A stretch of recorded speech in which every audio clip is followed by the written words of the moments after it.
عرضتوا الفيلم للدعم له موقف مغاير للقرار الذي اتخذته النهضة. لن نستمع ثم نعود إليك.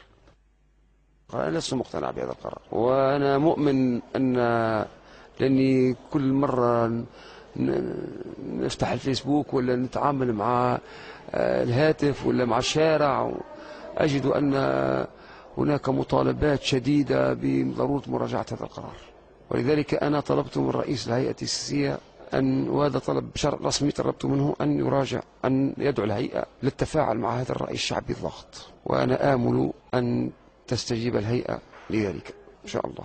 سي الحبيب، نسمع فيك والراف الحزن.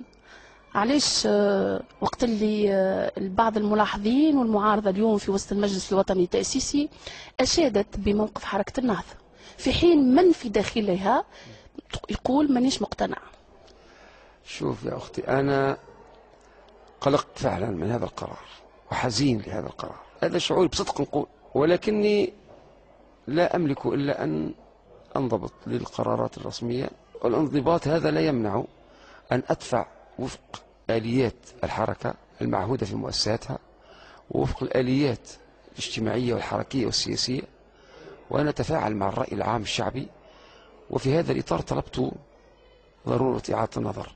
غيري يفرح طبعا، نحن مختلفون في وجهة نظر، واحد علماني يفرح أنه تزاح المعاني التي تنصص على مرجعية الإسلام، وهذا الخلاف بيننا كل يدعو إلى حداثة من نوع آخر، هو يدعو إلى حداثة بغير الإسلام، وإن كان يتظاهر بالتعبير عن الإسلام، ولا أقول جميع يتظاهر، فيه من اقتنع بالإسلام هذا لا شك، ولكن فيه من يتكتك ويدعي إلى أنه يحس أن الشعب التونسي يريد الإسلام ويريد الهوية ويضغط من أجل هذا بقوة، فهو يجاري الشعب التونسي، ولكن في أعماقه يفرح لما يسمع أن هناك عدم تنصيص على الإسلام والشريعة وكذا. هو هذا يمن بهذا وأنا من بالعكس، وفي الأخير إن شاء الله المستقبل يخدم الطرح اللي نقول فيه، ودائما عندي أمل بالتحسين والتطوير والمراجعة إن شاء الله. نعم.